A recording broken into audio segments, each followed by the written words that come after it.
Bonsoir à tous, ravi de vous retrouver pour une nouvelle semaine d'Accès Direct, votre rendez-vous quotidien avec l'actualité et l'information en Savoie-Mont-Blanc. Nous sommes le lundi 29 octobre 2018. C'est parti pour 45 minutes de belles rencontres.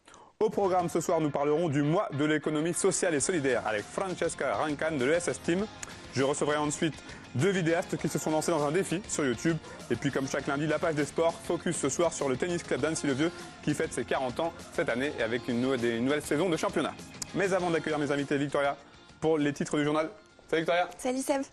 Alors, on va commencer avec des très belles images, des images impressionnantes. Une opération de débardage a eu lieu la semaine dernière. Oui, tout à fait. Nous reviendrons sur cette opération de débardage par élitreillage dans les Bauges. Il y a quelques jours, c'était sur la commune de Val-de-Chaise. Le bois s'est envolé dans les airs. On verra les explications dans le journal. Et puis, premier épisode de notre série de la semaine réalisé par Manu. Oui, il est allé au siège des archives départementales de Savoie à Chambéry. Un centre qui recueille 1 milliard de documents, plus d'un millénaire d'histoire. On en saura plus donc avec Emmanuel Jo. On enchaîne avec notre petite revue de presse, petite mais complète ce soir. On commence avec le Chabichou qui change de main à Courchevel. Oui, c'est une institution à Courchevel. Il change donc de propriétaire. C'est un article de Patricia Ray donc pour Éco Savoie-Mont-Blanc qui est paru le 27 octobre et qui explique que le groupe Lavorel Hôtel a confirmé l'acquisition de l'établissement 4 étoiles, donc à Courchevel 1850. Connu notamment pour son restaurant 2 étoiles au guide Michelin, le Chabichou appartenait à la famille Rochdy depuis 1963. L'acquisition fait suite au rachat notamment de l'Auberge de l'Étrat et du Palace de Menton sur les bords du lac d'Annecy, donc un groupe hôtelier lyonnais qui s'implante, qui est à la tête désormais de 4 établissements en Savoie-Mont-Blanc. La neige est arrivée, en abondance, en Savoie-Mont-Blanc ce week-end. Oui, le changement d'heure a coïncidé ce week-end avec le basculement des saisons. On est passé assez brutalement d'un automne plutôt chaud à l'hiver et il est arrivé donc avec la neige. Ça a donné lieu à de nombreux posts sur les réseaux sociaux. Images. Tu le vois ici sur Twitter, la neige est tombée à La Clusaz, à Chamonix, à Val Thorens, aux Arcs et j'en passe. Elle est même tombée du côté du Semnoz, près d'Annecy. Attention d'ailleurs, Météo France a placé 28 départements en vigilance orange pour la neige et le verglas. Savoie et Haute-Savoie sont en vigilance jaune jusqu'à demain matin. Il faut donc être prudent. On reste dans la thématique de l'hiver avec toi, Seb. Oui, puisque la saison de Coupe du Monde a débuté ce week-end du côté de Zolden en Autriche et Tessa Worley a parfaitement lancé sa saison. La puce du Grand Bornand s'est imposée lors de cette épreuve inaugurale de Coupe du Monde. Ce géant de Zolden en Autriche, elle s'impose devant l'Italienne Federica Brignone et Michaela Schifrin, double tenante du titre du Gros Globe de Cristal. C'est de très très bon augure pour débuter cette saison qui aura comme point d'orgue les championnats du monde dorés en Suède en février prochain. Et puis une info mobilité. Oui, une info du Messager qui nous donne des nouvelles. On sait, hein, tu sais, Victoria, les collectivités ont décidé de développer au maximum la pratique du vélo, notamment dans les centres-villes. C'est le cas du Grand Annecy qui va devoir valider prochainement un projet de création d'aménagement pour les vélos. Alors on voit quelques photos. Ces emplacements ressembleront à des box à vélo. Ils seront ultra sécurisés pour éviter le vol. On sait que c'est le principal fléau, le principal frein à la pratique du vélo, notamment en centre-ville. Donc d'ici à la fin de l'année, il devrait y avoir une dizaine de box comme celle-ci sur tout le Grand Annecy. Merci Victoria. Merci Seb. À tout à l'heure. Allez, on passe à la rubrique Actu avec ma première invitée. Je vous en prie, Francesca Rancan. Bonjour. Alors, vous êtes là pour nous parler d'un événement qui approche, le mois de l'économie sociale et solidaire. Déjà, une première question. Qu'est-ce que c'est que l'économie sociale et solidaire ? Oui, l'économie sociale et solidaire, en fait, c'est un mode d'entreprendre. On parle aussi d'économie autrement, une économie qui a du sens et qui justement se base sur remettre l'homme et la planète aussi au centre du projet. Il y a aussi la question justement de la gouvernance, de la gouvernance démocratique. On dit aussi du coup une personne, une voix. Et du coup, c'est un mode de fonctionnement interne aux entreprises de l'économie sociale et solidaire qui est particulier et qui est différent par rapport aux entreprises traditionnelles. Et il y a aussi la question justement de but non lucratif, du coup de la non-lucrativité. Et le fait que ça ne veut pas dire qu'on peut pas faire de l'argent, c'est juste que l'argent n'est pas un fin, ce n'est pas une finalité, mais c'est un moyen qui permet de développer le projet même. D'où il vient ce concept d'économie sociale et solidaire ? En fait, l'économie sociale et solidaire, ça a toujours existé, on va dire. Historiquement, il y a énormément d'associations, et d'associations surtout, qui existent depuis des années et des années. Et en fait, ça fait pas très longtemps qu'on définit ça, économie sociale et solidaire. Il y a une loi, c'est la loi de 2014, qui a vraiment donné un cadre. et du coup qui a défini que par exemple les associations, coopératives, fondations mutuelles, mais aussi des entreprises en fait peuvent faire partie de l'économie sociale et solidaire. Et par contre, ça reste quand même un concept qui n'est pas forcément très connu par le grand public. Et c'est pourquoi justement le mois de l'économie sociale et solidaire, c'est un moyen de faire connaître ce type d'économie dans laquelle en fait on y vit tous les jours parce que Sans forcément s'en rendre compte. exactement. Alors, ça représente 10%, environ un peu plus de 10% de l'emploi en France, 2,3 millions de salariés. Clairement, ce n'est pas négligeable. Ah non, du tout, même. Mais même en Haute-Savoie, on est à peu près dans la moyenne nationale. On a à peu près 10% justement des emplois dans l'économie sociale et solidaire. Du coup, on parle justement d'associations, coopératives et entreprises sociales. Alors, donc, le mois de l'économie sociale et solidaire, donc tout le mois de novembre. Oui. Pareil, comment est-ce que c'est né? Comment est-ce que ça a grandi dans l'esprit? Oui, le mois de l'économie sociale et solidaire, c'est un événement national déjà. C'est la 11e année que ce mois existe, du coup c'est la 11e édition au niveau national. Et justement, l'idée, c'était de donner visibilité aux initiatives, aux structures, aux acteurs de l'économie sociale et solidaire sur tout le territoire national. Et justement, c'est vraiment une vitrine pour permettre au plus grand public en fait, de participer et de venir à la rencontre justement de ces acteurs-là. Et en Haute-Savoie, c'est la 2e édition. L'année dernière, du coup, ça a été un peu un test, on va dire. Le mois de l'ESS, ça s'est déroulé que sur Annecy. Cette année, on est passé à l'échelle départementale. Et du coup, justement, on a vachement plus d'événements et c'est plus dynamique. Alors, j'ai vu dans le dossier de presse environ une soixantaine d'événements prévus. Oui. Ils vont s'articuler autour de quoi, ces événements précisément?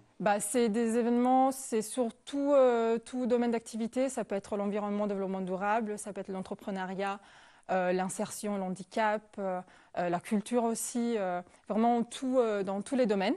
Tous les domaines, on a tout type d'événements, ça peut être des conférences, des workshops, des ateliers, des apéros, des événements festifs, justement des concerts, des projections. Du coup, il y a vraiment de tout. Vraiment, tout le monde peut trouver son bonheur dans ce programme cette année parce qu'il est très diversifié et surtout sur différents territoires, pas que le Grand Annecy du coup, mais aussi Faucigny, Annemasse, Chablais. S'il y avait, allez, trois points forts à ressortir. Oui, j'en ai 2 déjà. Ça peut être tout d'abord l'inauguration, la journée d'inauguration, la soirée d'inauguration, c'est le 9 novembre à 18h au siège de département, du coup c'est salle des Glières. Et oui, du coup là on va vraiment rencontrer aussi les institutions, on va travailler sur ce qui est la présentation de l'ESS au niveau départemental. Et après on a une journée qui est plutôt festive et qui est ouverte à tout public. Et ce sera le 14 novembre. On l'a appelé la fête de l'économie sociale et solidaire. Du coup, avec un temps de forum et d'atelier. Après aussi un temps plus convivial d'apéro et de conférences participatives et un concert à la fin, organisé au Brise-Glace. C'est quoi l'objectif réel d'une opération comme le mois de l'économie solidaire et sociale et solidaire? Oui. En fait, c'est vraiment faire en sorte que tout le monde participe à cette économie-là, parce que c'est une économie quand même justement de l'humain, une économie du partage aussi, une économie collaborative où tout le monde peut en fait apporter un peu sa pierre à l'édifice. Et justement, c'est aussi faire en sorte qu'au niveau local, au niveau territorial, tout le monde puisse aller à la rencontre des initiatives qui sont pour la plupart aussi des initiatives, par exemple, citoyennes aussi. Et qu'ils puissent du coup en faire partie et être actifs et s'engager là-dedans. Pas forcément tout le temps, constamment, quoi, mais c'est vraiment aussi des choix, par exemple, de consommation, par exemple aller dans un supermarché coopératif plutôt qu'un autre. Voilà, c'est un peu. Vous avez le sentiment que c'est l'avenir? Absolument. Moi, j'y crois fortement. Oui, tout à fait. C'est un secteur très, très innovant. Parce que justement, surtout dans un temps comme celui-là, où c'est un temps aussi de crise, on va dire, au niveau national, aussi international et tout ça, finalement, ça donne une réponse, ça nous permet de voir les choses autrement et de faire autrement, vraiment. Et faire aussi ensemble, ce qui est aussi bien. Parce que le fait de voir fleurir de plus en plus de commerces dits solidaires, oui, un peu partout, notamment ici en Haute-Savoie, ça va complètement dans votre sens, j'imagine? Oui, absolument. Mais en fait, il y a aussi plein de... là, il y a surtout par exemple des supermarchés coopératifs. Il y a Biocoop, il y a aussi Alpar, par exemple, qui font ce type de proposition-là. Du coup, c'est vraiment des supermarchés coopératifs. Donc, c'est un autre principe dans le domaine de la distribution. Mais justement, oui, il y a plein de commerces qui vont de plus en plus dans cette direction-là. Du développement durable, par exemple, du zéro déchet. Aussi, du coup, oui, absolument, ça rentre bien dans l'économie sociale et solidaire. Je ne l'ai pas dit, vous êtes responsable de la communication de l'association ESS Team Exactement. 73. Quelques mots déjà sur cette association. Oui, c'est une association en fait de promotion de l'économie sociale et solidaire. Ça, c'est vraiment le but. Pour faire ça, en fait, on met en place des actions de communication ou aussi des actions événementielles, pardon, comme le mois de l'ESS, la coordination du mois de l'ESS. Mais surtout, ce qui je trouve le plus important et qui amène après aussi à ce type d'événement-là, c'est en fait, Estime fédère des acteurs de l'économie sociale et solidaire sur les deux Savoies. Du coup, ça veut dire que vraiment, l'idée, c'est de mettre ensemble des personnes aussi différentes et qui n'ont pas forcément l'occasion de se rencontrer tous les jours, soit parce qu'ils travaillent dans des domaines d'activité différents, soit parce que, effectivement, en termes de territoire, ce n'est pas du tout le même territoire, la Savoie et la Haute-Savoie. Et que du coup, l'idée, c'est vraiment de les mettre ensemble et de les faire travailler ensemble pour porter ce projet vraiment d'économie sociale et solidaire, de dynamiser le territoire. Vous avez le sentiment que ce concept, l'économie sociale et solidaire, c'est quelque chose qui commence à rentrer dans les mœurs en France et notamment ici, en Pays de Savoie? Oui, je trouve. Moi, après, j'ai pas énormément d'expérience en France. Mais pour ce que j'ai pu voir, effectivement, oui, cette dynamique-là, elle est en train de se mettre en place. Ça prend quand même du temps, forcément. C'est pas quelque chose que tout le monde accepte ou que tout le monde comprend aussi. Mais c'est quelque chose que, oui, c'est en train de se développer. Et moi, j'ai vu au niveau local de la Haute-Savoie, au moins du département de la Haute-Savoie, que par exemple, cette année, on a beaucoup de partenariats avec les institutions publiques. Par exemple, il y a la ville d'Annecy, le Grand Annecy, le département même, qui nous soutiennent dans cette manifestation, par exemple. Et du coup, moi, je trouve ça un pas vraiment en avant. C'est vraiment un pas en avant et c'est aussi un choix qu'ils commencent à faire et c'est un message qu'ils portent aussi. Du coup, oui, je pense que oui, ça avance bien. On rappelle les dates de ce mois? Du coup, Simplement, c'est tout le mois de novembre. Tout le mois de novembre, finalement, on a déjà eu le premier événement hier, dimanche au four à Chénal-les-Fraises, mais c'est jusqu'au 4 décembre même. Et puis, il y avait des événements un petit peu partout dans tout le département. J'imagine qu'on va sur Internet, sur Facebook, on peut retrouver ce programme. Absolument, sur nos réseaux sociaux, Facebook, Instagram, Twitter et notre site ess.team. Merci beaucoup, Francesca. Merci à vous. À bientôt.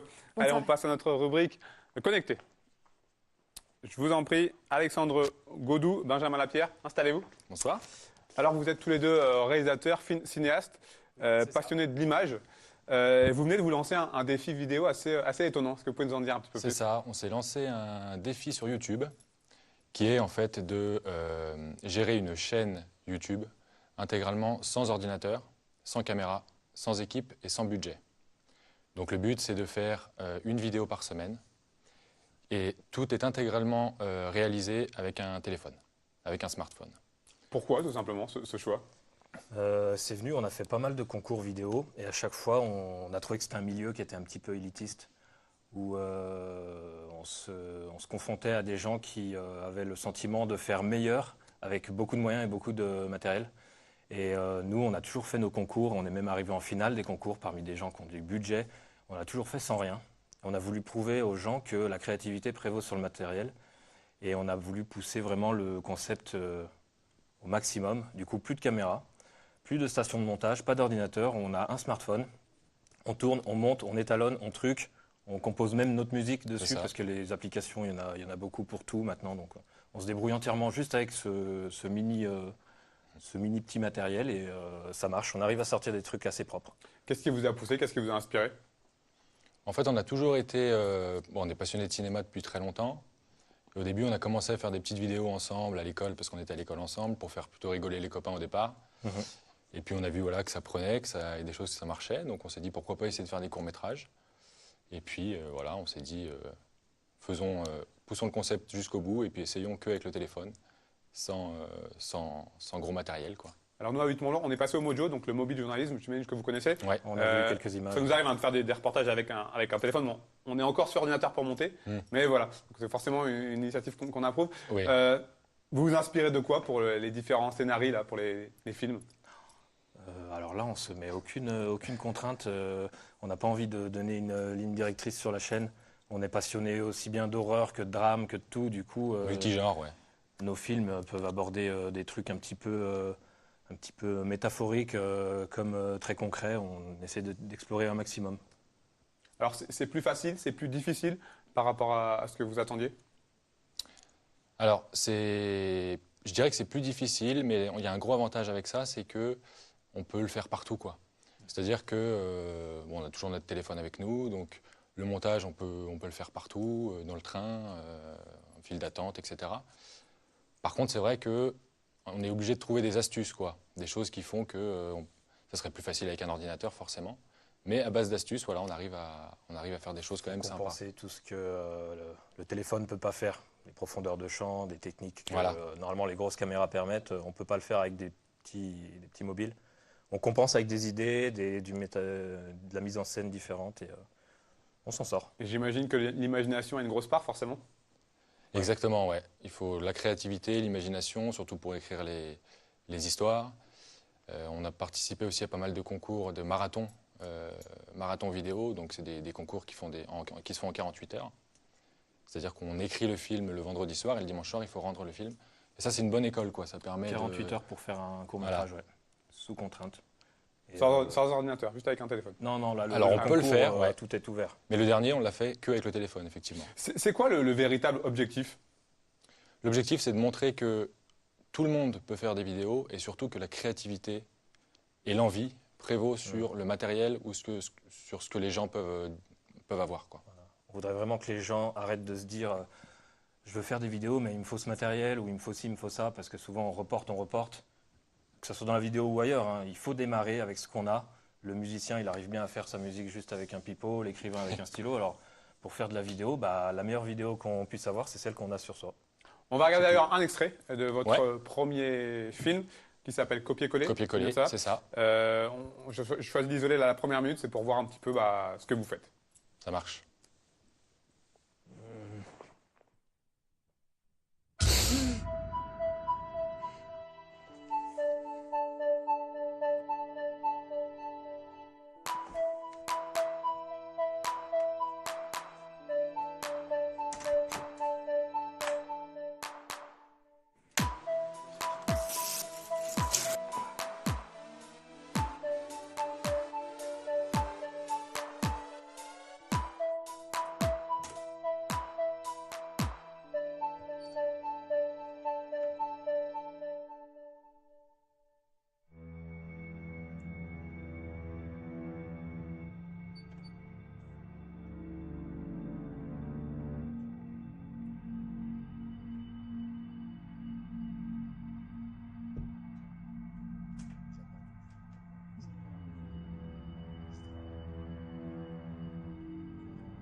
Alors la suite, sur votre page YouTube, on n'a pas donné l'adresse, le nom. Little Book of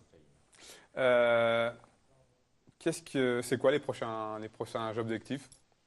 On va Pour l'instant, continuer. c'est une vidéo par semaine. C'est une vidéo par semaine, ça prend énormément de temps, surtout qu'on a des hors-séries en plus, donc des fois c'est même un peu plus qu'une par semaine. Ouais, il y a des nouveaux formats qui vont arriver. Ouais. Des petits formats d'interview où les gens qui sont un petit peu dans le secteur, pas forcément mobile, mais dans la vidéo, on fait des petites interviews un petit peu sympas et on va toujours avoir le maître mot de faire les choses sans budget, autant que faire se peut. Merci. À bientôt et Merci. puis bravo. Merci. Merci Donc, bien. à Little Walk of Fame. Fame. C'est ça. Merci. Merci beaucoup. Merci. Au revoir. Allez, on Au passe à notre rubrique sport comme chaque lundi. Ce soir, on va parler tennis avec Margaret Hureau et Romain Guimau du tennis club d'Annecy-le-Vieux. Bonsoir, bienvenue sur le plateau. Merci. Alors, je le disais en introduction, votre équipe, par équipe, dispute à partir de ce samedi, je ne dis pas de bêtises, le championnat de France par équipe en National 1A, ce qui représente le deuxième échelon. Comment on se sent là, à quelques jours du début de cette nouvelle saison?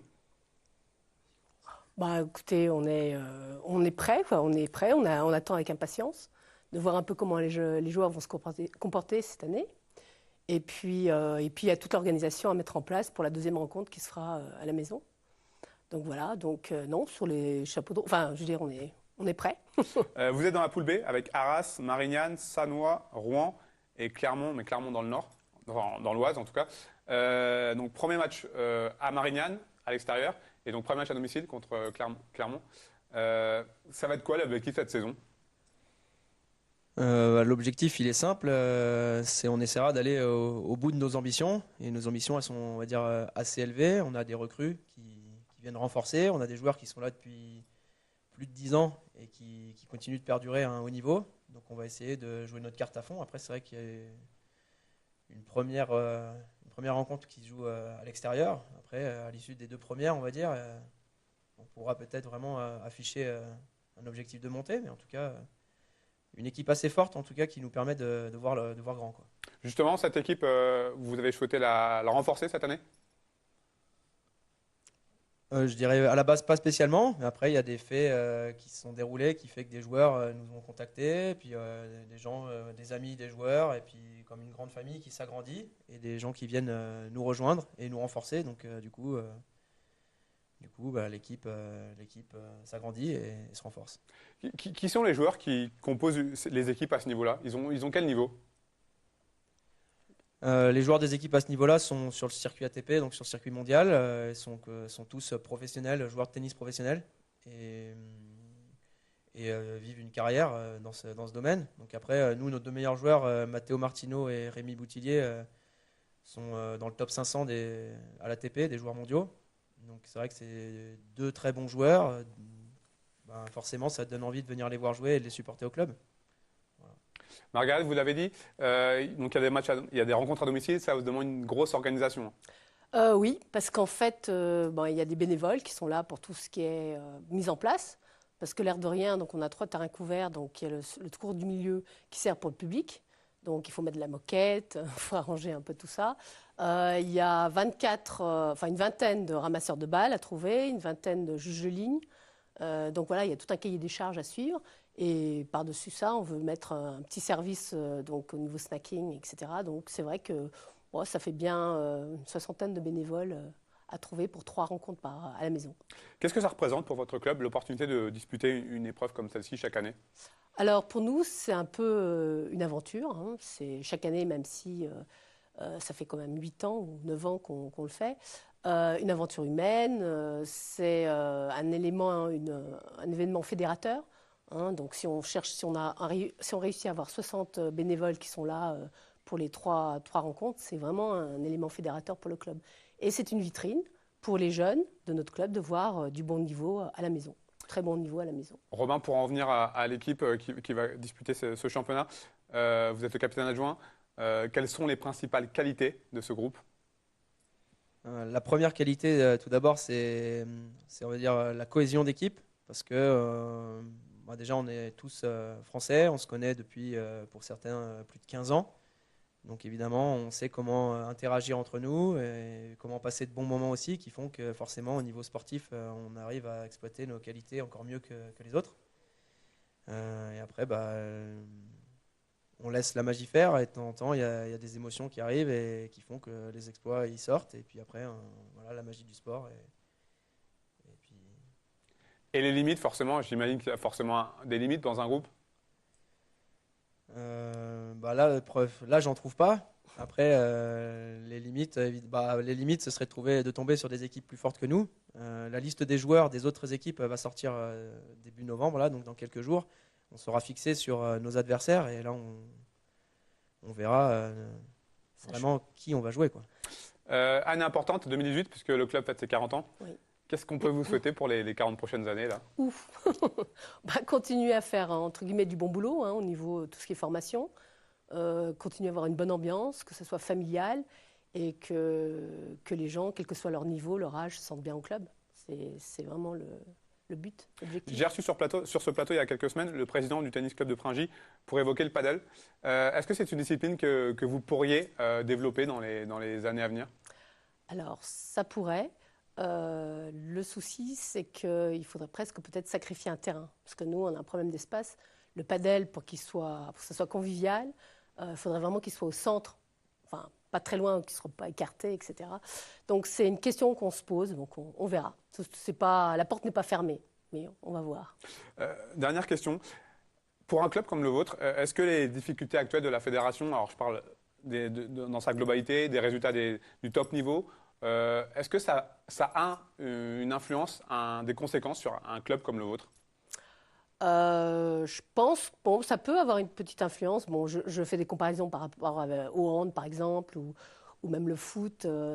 Donc peut-être que si on avait un gagnant de Roland-Garros, ou peut-être que ça attire un peu plus de monde.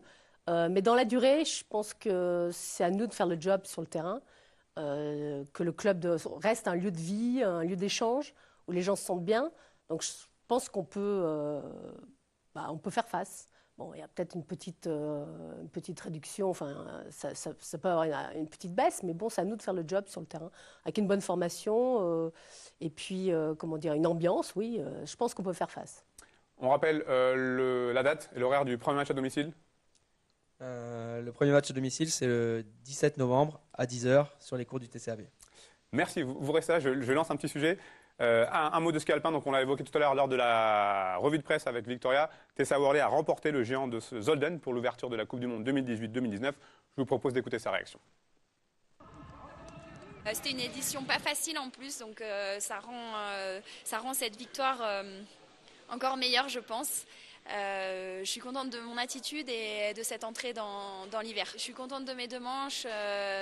L'année dernière, j'ai eu tendance à avoir quelques regrets après les premières manches et ça c'est vraiment le sentiment que je ne veux plus avoir et aujourd'hui voilà, j'ai réussi à faire 2 manches très solides et une deuxième à l'attaque contre les meilleurs, donc ça fait du bien de l'emporter, ouais. Ça fait du bien de savoir que le travail effectué cet été paye, qu'on travaille dans le bon sens et que voilà, on peut continuer sur cette voie-là et que l'hiver attaque. J'ai hâte de partir pour la suite maintenant, mais c'est vrai que je savoure cette première course. Elle est excitante et effrayante à la fois, cette première course, parce que ça fait longtemps qu'on n'a pas couru et voilà, reprendre le départ, ça fait quand même quelque chose et que ça se termine par une victoire, c'est parfait. Sachez par ailleurs que le géant homme prévu, lui, dimanche, n'a pas eu lieu à cause des conditions météo. Il sera remplacé dans le calendrier par le géant de Saalbach, toujours en Autriche, le 20 décembre prochain. J'accueille Victoria pour le rappel des titres. Alors, Victoria, on va parler d'une opération de débardage qui a eu la semaine dernière avec des très belles images. Oui, les images sont impressionnantes. Nous reviendrons sur cette opération de débardage par élitruage dans les Bauges avec Fanette Debuisson et François Pirot. Puis on débute la série de la semaine. Alors, pas d'émission, pas de JT jeudi, donc on commence dès ce soir. Effectivement, premier épisode de la série réalisé cette semaine par Emmanuel Jaude. Il est allé découvrir les archives départementales de Savoie à Chambéry. Merci Victoria. On se retrouve dans quelques minutes pour le journal de la rédaction. À tout de suite.